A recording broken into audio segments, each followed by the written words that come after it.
பிறவி திருப்பத்தை ஒழிப்பவனுக்கு மாணவ உணர்ச்சி அவசியமானே. எதாவது மாணவ உணர்ச்சி பேசுகிறான். பல பேர் கும்பலில் சில பேர் இகழ்ந்து பேசுவான். சில நான் போயிருக்கும்போது சில பேர் காதித்து போவான். அப்போ மேலே துப்பாமல் விட்டானே அதே போது நடிச்சிட்டு போயிட்டு இருப்பேன் நான். அப்போ பொறாமக்காரன் போய் பேசுவான், பரமாக திட்டுவான், கவனம் பேசுவான். இந்த மாதிரி என்னை பேசியே என் பாவத்தை மூட்டை கட்டணும் சில பேர். ஆனால் என்னகிட்ட அன்பு காட்டி விஷயம் தெரிஞ்ச கூட பல பேர் இருக்காங்க. என்கிட்ட அன்பு காட்டி அன்பு செலுத்தி என் மனமகிழ் முடிய நடந்து கொண்டு என் மனமகிழ் என்கிட்ட அன்பு செலுத்தி எனக்கு நான் செய்த புண்ணியத்தை பெற்றவங்க வெகு பேர். என்னை இகழ்ந்து பேசி பாவத்தை மூட்டை கட்டுங்க வெகு பேர். அதனால் என்ன ஆகும், தன்னை சார்ந்தவன்ட்ட அன்பு காட்டுறான். தன்னை சார்ந்தவர்கள் மகிழ்முடி நடந்து கொண்டாவே இவன் அந்த இடத்துக்கு வரப்போறான்னு அர்த்தம். தன்னை சார்ந்தவர்கள் பாவின்னு சொன்னால் நிச்சயமாக அந்த இடத்துக்கு வர முடியாது. அப்போ இதுக்கு யார் உபாயம்? தியானம் செய்கிறவனுக்கு மட்டும்தான் இந்த ரகசியம் தெரியும். தினம் உட்காந்து நாமத்தை சொல்கிறவனுக்கும் அன்னதானம் செய்கிறவனுக்கும் புலால் மறுப்பவனுக்கும் தான் இந்த பக்குவம் வரும். பக்குவம் வந்துடுச்சுனாவே அந்த இடத்துக்கு வரப்போகிறான். எந்த இடத்துக்கு வரப்போகிறான்? சத் மார்க்கத்துக்கு வர்றான் அவன். அப்போ சத்து என்பது அழிவு, சத் மார்க்கம், சன்மார்க்கம். அப்போ சத்து உறுதிப்படுத்திக்கிறோம்.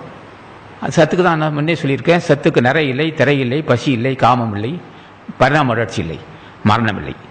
அசத்துக்கு காமம், அது அசத்துக்கு உடம்புக்கும் பசி, காமம், மும்மல சிற்றங்கள், கோபம், நரதரி மூப்பு, ஈலை இருமல் எல்லாம் இருக்கும் அசத்துக்கு. சத்துக்கு பசி இல்லை, காமம் இல்லை, நரதரி மூப்பு இல்லை, ஈலை இருமல் இல்லை, அது அழிவில்லை. அந்த இடத்துக்கு வரணும். அந்த இடத்துக்கு வருவதுக்கு தான் இப்போ நம்ம பேசிகிட்டு இருக்கோம். வளர்கிறதுக்கு பேசி ஜீவன ஒழுக்க படிக்கிறோன்னு சொன்னால் இது அடையணும், சத் மார்க்கத்தை அடையணும்.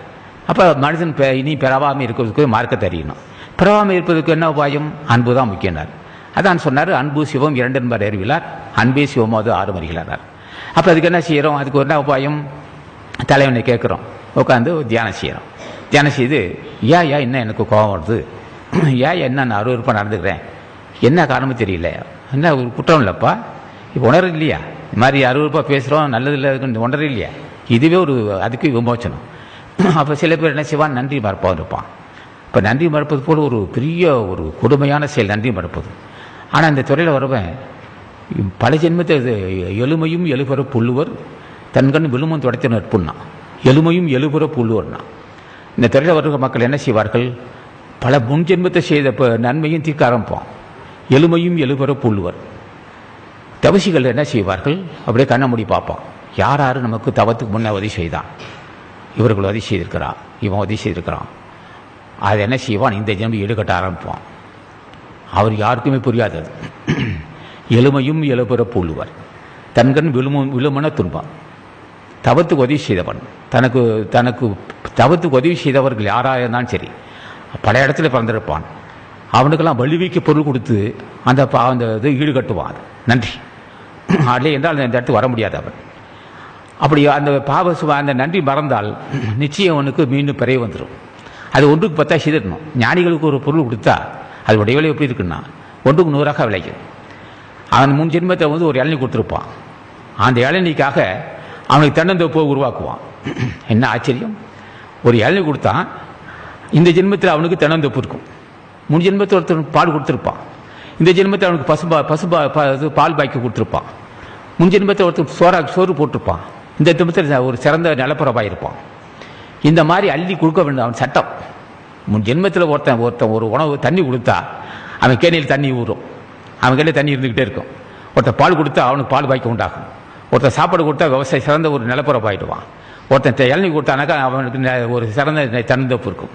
ஒருத்தன் விட்ட தென்னந்தோப்பு இருக்குன்னா ஒரு ஞானி இங்கே சாப்பிட்டு அவன் இளநீ கொடுத்துருக்கான்னு அர்த்தம்.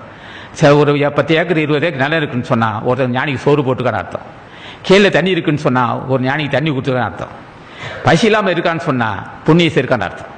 இப்போ இவங்க என்ன செய்வார்கள் ஞானிகள்? இந்த பல ஜென்மங்களில் 27,000 ஆண்டுகள் ஒருத்தன் பாடுபட்டு வர்றான். 27,000 ஆண்டுகளில் பாடுபட்டு வரும்போது பல ஜென்மம் எடுத்திருப்பான். இந்த ஜென்மங்களில் இந்த ஜென்மத்தில் யார் உதவி செய்திருக்கிறானோ அவனுக்கு எல்லாம் கடன் தீர்த்தியாக உண்டு. அந்த கடன் தீர்க்காவிட்டால் விட மாட்டான். இவங்க என்ன செய்வாங்க ஞானிகள்? இவன் பார்ப்பான், நம்ம திருவடி பட்டுக்கிறான், முன் ஜென்மத்தில் இவன் இவன் உதவி செய்திருக்கிறான், அவனை கூப்பிட்டு நீ பொருள் உதவி குடும்பட்டுவார். பேச்சை யாருக்கும் தெரியாது. இவனுக்கு பொருள் செய் அப்படின்னா எதுக்கு என்ன? முன் செய்த கடனைப்பா, அது முன் செய்த கடனை தீர்த்தாகணும். சரி தீர்ப்பான். நீ என்ன தீர்க்கிறது? நான் தீர்க்கிறேன். நீ என்கிட்ட திருவடி பட்டுறதுனால நான் உனக்கு பொருள் தர்றேன், நீ அவன் கடன் தீர்த்துக்க அப்படி சொல்லுவாங்க. அப்போ என்ன செய்வாங்க, யாருக்குமே தெரியாது, மர்மமாகவே இருக்கும் இந்த ரகசியம். இது மர்மமான விஷயம். என்னப்பா என் மனுஷன் இப்போ உனக்கு பொருள் உதவி செய்திருக்கான்ப்பா, சாப்பாடு போட்டிருக்கான், கடன் உனக்கு பொருள் தவத்துக்கு உதவி செய்யிருக்கான், கொடுப்பனான்வான்.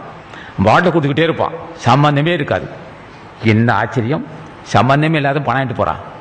இவனுக்கு தெரியாது, கூட போய் யாருக்கும் தெரியாது, இவனுக்கு மட்டும் தெரியும். ஆஹா, அற்புத செயல், எனக்கு தெரியலப்பா, முன் செய்த வேணப்பேனா, ஆமாம் முன் செய்த பணம் கொடுத்துருக்கான், கொடுத்துருவான்ட்டு, இல்லாட்டி உனக்கு மீண்டும் பிறைய வருன்றான். இப்படியே அந்த பல ஜென்மங்களுக்கு உதவி செய்தவனுக்கு பொருளாதாரத்தை இவங்க அள்ளி கொடுப்பான். பொருளாதாரத்தை அள்ளி கொடுத்து முன் செய்த வரவு, முன் செலவு வரவு செலவு முடிக்கும். பிணக்கும் பேதமும் பேயுறவு புகழும் கணக்கும் தீர்த்து கலந்து நிற்பினார். எல்லா கடனும் தீர்ந்தது, முன் ஜென்ம கடன் தீர்ந்தது. மனைவி இது தாயாக இருந்தது, அந்த தாய் தந்தையாக இருப்பாங்க, உடன் பிறந்தவளாக இருப்பாங்க, எந்த வகையில் நண்பனாக இருப்பான். அதெல்லாரும் செய்த உதவிகள் எல்லாத்தையும் கொண்டு ஈடுகட்டி அந்த இடத்துக்கு வருவாங்க. அந்த இடத்துக்கு வரத்துக்கு இவங்களே பொருள் உதவி செய்து, பல வகையான பொருள் உதவி செய்து அந்த ஈடு கட்டினதுக்கு பிறகு அதுக்கப்புறம் என்ன செய்வாங்கன்னா, பிறகு வாசி நடத்தி கொடுத்தவன் இதெல்லாம் நடக்க ஆரம்பிச்சிரு. வாசி நடத்த கொடுத்தவனையே பல கடன் தீரப்போகுது. வாசி நடத்தி கொடுத்த உடனேயே இவன் பல ஜென்மங்களுக்கு செய்த பல ஜென்மங்களுக்கு யாராவது உதவி செய்தானோ அவனுக்கு எல்லாம் பொருள் உதவி செய்துக்கிட்டே வருவான். பொருள் உதவி செய்துக்கிட்டே வந்து வாசி நடத்தி கொடுப்பான். ஆசான் வாசி நடத்தி கொடுத்து அந்த கடனும் தீரும், மூலக்கடன் எந்திரிக்கும். கடன் தீராமல் மூலக்கடன் எழுந்திருக்காது. மூலக்கடலை பற்றி அறிய முடியாது. கடன் தீர்ந்துடுச்சு, மூலக்கடல் தோன்றுது. மூலாதாரத்தில் மூடனும் கடலை காலால் எழுப்ப கருத்தறிவித்தனர். அப்போ மூலாதாரத்தில் கடல் தோன்ற ஆரம்பிச்சாவே புண்ணியம் வந்துடுச்சு. அப்போ சரி, சத்து நிலைபெற ஆரம்பிக்குது. சத்தோட இயல்பு எப்படின்னா, மூலக்கடல் கொண்டு சத்து நிலைப்படுத்திக் கொள்வதாகும்.